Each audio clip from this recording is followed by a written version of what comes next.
What is going on, everybody, and welcome to episode 97 of the Book Binge. And I apologize if my voice is a little scratchy or if it happens to crack once or twice in this video. I've just gone through recording a couple others, and after talking all day training a new guy at work, so my voice is rather exhausted at this point. But I did need to get this video recorded as soon as I could because, you know, I'm actually in the mood to record, and because a couple of these videos are coming out very soon. This week, I don't actually have anything to show you, although I suppose I could show you the ebook version on my phone. We are covering being tongue-tied is great. Obsidian Murders, not by Nicole Fox, as this image on here shows, but rather the actual new cover over there of, or that was on, you know, the thumbnail. Sorry, my voice.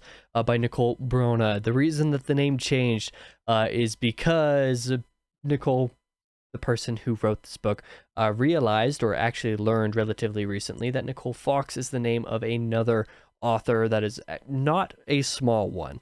So it was not a wise decision to keep this pen name for her urban fantasy series, so she decided to change it to something else. And if I'm pronouncing Brona wrong because it's Irish, I apologize. You know, it kind of is what it is, and because of that reason, I'm actually glad that it took me, you know, this long to get to and finish the book, even though to some degree I'm also ashamed that it took me this long to get to and subsequently finish the book, because it definitely did take me way too long for something that is this short. With that being said, I'm going to go ahead and start this off with a disclaimer. A couple disclaimers, actually. First off, thank you to Nicole for providing that e-arc for me so that I could review this. I reviewed it on Goodreads ahead of release, on Amazon at release, and now this, relatively shortly after release. So thank you to Nicole for providing that for me. I'm going to be buying a physical edition as soon as I can, you know, probably here in a few days at the time that I'm recording this. At the time that you're watching, it is available. So, with that being said, I also want to disclaim the fact that Nicole, being a personal friend and acquaintance of mine, this review is still my thoughts and my thoughts alone. I'm always honest on this channel, so the fact that she happened to provide this for me does not necessarily influence my thoughts on the book itself. If there's any indie author who understands the importance of, you know, reviewers and letting reviewers review what they're going to review, how they're going to review it, and not being upset at what they rate stuff, and isn't going to take any of it personally, Nicole's one of those people. In fact, she cringes at people who get upset at 3-star reviews. So, you know, like, with that being said, let's go ahead and get into the good of Obsidian Murders.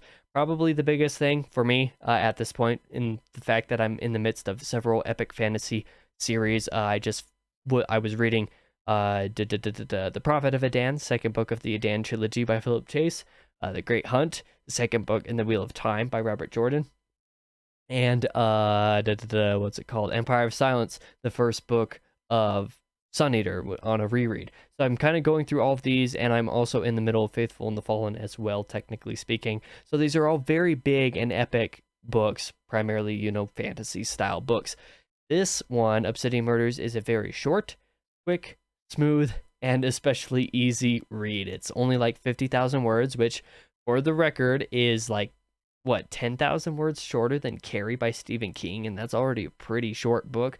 So it's nothing very long. It's not very complex. Like, it's a rather simple read. After all the epic fantasy, that is a great thing, for it to be rather simple and not have to be like looking at everything and analyzing it and, you know, like trying to put things together. Like, you know, it lines everything up more or less for you. It's one of those books that you could very easily enjoy by turning your brain off.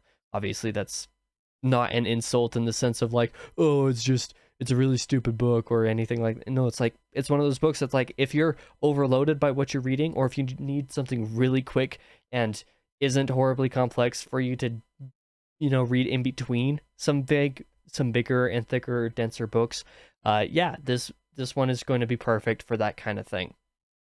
Especially since it is sort of urban fantasy, which is one of those genres of books and series that a lot of people tend to use as palate cleansers. Dresden Files comes to mind, although I don't think this is necessarily very similar to Dresden, because I don't think Nicole's read it, and if she has, I'm not sure if she likes it. I don't think she would like it if she did read it anyway. So it may not necessarily be Dresden-esque, but it is still urban fantasy. It still kind of fits in some of those same veins. And besides all of that, like I said, everyone just needs a palate cleanser, so this book works perfectly for that. One of the things that I enjoy most about this book that made it fun and interesting, despite it being short and simple, is the fact that it includes many familiar ideas, many familiar creatures, in the sort of like fairy tale, fable, folklorish type of sense between like vampires and elves and I guess fairies and stuff like that. Some very familiar creatures, but basically all of them are used in either a refreshing or otherwise enchanting way. For example, vampires aren't, the blood-sucking beasts that they are in some horror books, but they're not the sexy, whatever they are that happened in the 2000s. So like Nicole definitely does a very good job of making everything feel refreshing and unique, despite them being, very familiar ideas. Like I said, that's something that I like. A lot of the tropes of these creatures and even sort of the story to some extent are twisted a lot, if not completely abandoned. And in a lot of ways, that definitely benefits the story because you're not caught up on like, oh, this is something that I've read before. So even though it is quick and simple and really easy to read, it's not retrotting a bunch of ground or anything like that, or at least for me it didn't feel like it was doing that. One of the other things that I liked about this book a lot was the character interactions, quite frankly, which perhaps to some degree might not be necessarily the most realistic, which I might get to in the next section a little bit, but they were still very fun and usually witty in a way that I didn't think was necessarily bad. The way that like YA, for example, can try to do humor in dialogue and stuff like that, and how plenty of the time it doesn't work. Nicole does a sort of similar thing here, but a lot of it does work well enough. It's nothing that you're going to be like laughing out loud at, obviously, but it is fun and snappy in a way that just makes it quick and smooth to read. The main duo especially has a lot of this stuff kind of going on, like banter between people who are just like kind of getting to know each other and who are friends.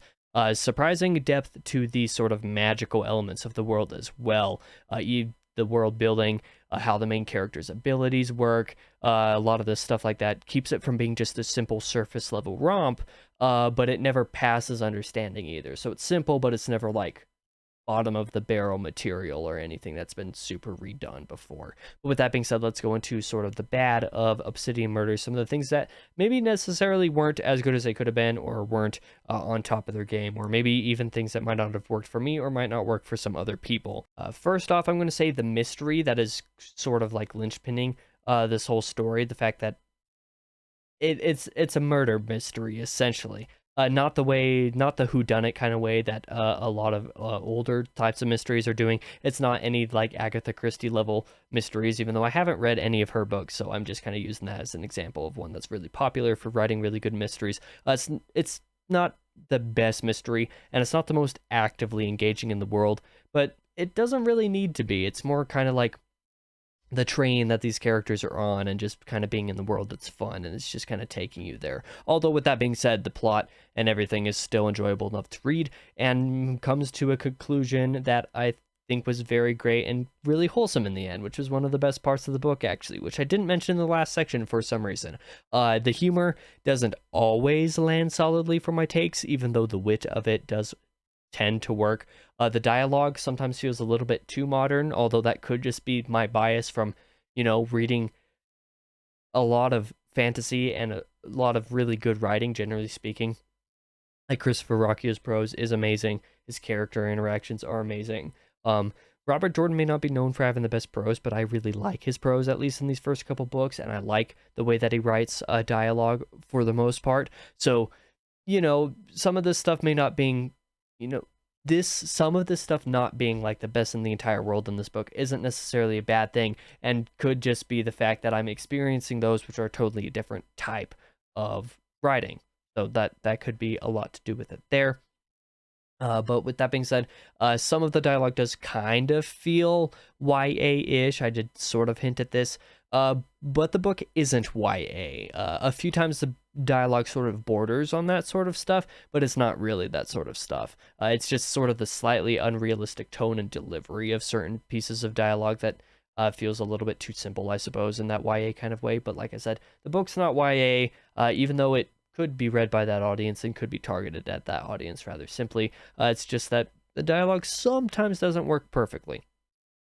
And speaking of a bunch of fantasy, which I just mentioned earlier, a lot of the story isn't that deep. I kind of use this as a positive for the most part, but for some people, even if they're reading a simple palate cleanser, they still want a little bit more depth to what's going on. And that's not necessarily something that you're going to find here. It's not a problem for me. If you don't enjoy relatively surface level stories, even though I just said it doesn't feel surface level, if you don't enjoy stories that are relatively close to the surface compared to a bunch of like really epic fantasy where there's a lot going on, this may not be for you, but this is also coming from an author, Nicole, who thinks that a 150,000 word book is way too long.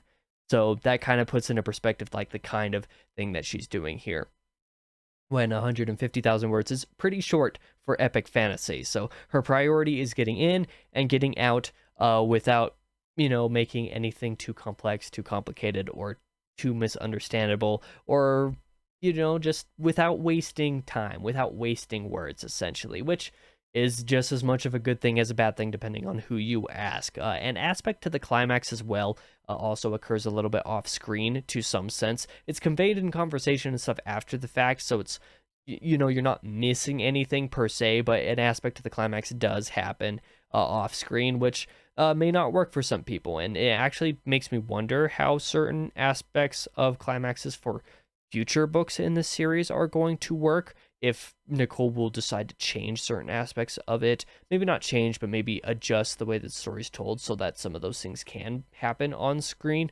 a little bit more, because that would be really nice. But yeah, that is something that some people may not love about the climax of the book, even though the resolution I think is great. The climax isn't my favorite because it's not super on the page, like I said, but the resolution to it is really good and wholesome. One of the important things. Like, it's just a wholesome ending. It's great. The ugly, I basically mentioned this at the beginning, the behind the scenes of the, the author pen name stuff changing. But the other thing that I do want to mention is the fact that this book was actually originally written in third person. But when Nicole kind of did more research and discovered that urban fantasy does a lot better and tends to be first person, she decided to switch it to first person. So the version of the arc that I read, there were a handful of grammar and pronoun issues as a result of that, but with my notes and those of other reviewers plus Nicole's own proofing, that problem shouldn't affect any of you. It's just something that I think is worth noting in case you happen to find like one example of that. It's not because she had no clue what she was trying to say, it's because one of those examples of the pronoun usage just didn't get caught and sort of made it through the cracks, because those kinds of things are the bane of an author's existence. And if you were to ever, sort of write something and then try to proofread it and do the sort of copy editing that this kind of thing would entail, yeah, it'd be a pain in the butt. It's not easy. It's totally reasonable to, expect for this kind of thing to have happened. But in terms of the recommendation, I'm going to go ahead and say for palate cleansers, especially quick ones, there's not much else so short and easy as this, with so many interesting ideas in such a digestible story and length. So for that reason alone, I do kind of recommend it. It's not my favorite book in the world, but I do look forward to the various continuing entries in the future. And yeah, the cover to the second book looks a heck of a lot better than the cover to the first book already does. So I'm looking forward to this kind of being a series of palette cleansers that I read as they come out, just kind of in between a lot of the big stuff that I've got going on. So that's something that I'm excited for and I enjoyed. Although perhaps buy this now, but maybe wait to read it till winter, because it does take place in December. In fact, it takes place like right before Christmas time. So yeah, I would go ahead and read this in winter unless you're in the Southern Hemisphere or you're a literal Christmas in July kind of person. Either way, thank you again to Nicole for providing the arc to me to allow me to do this review. In fact, this was a book that I have no clue if/when I would have ever gotten to it otherwise, but I did, and thank you for allowing me the opportunity. It was one of my very first arcs and the very first book that I got a review before release. So that, as a book reviewer and as a content creator, feels really nice. So thank you again to Nicole for that. Also, keep an eye out for a discussion sometime maybe this year, if Nicole and I can maybe decide to do something to talk on the channel about things like authorship, poetry, horror, whatever else might come up. I'm sure that would be fun. So I'm going to try to see if we can do something like that. I know that she's said that she's down for doing something along those lines, so I just got to inquire a little bit more and see when we can maybe make something like that happen.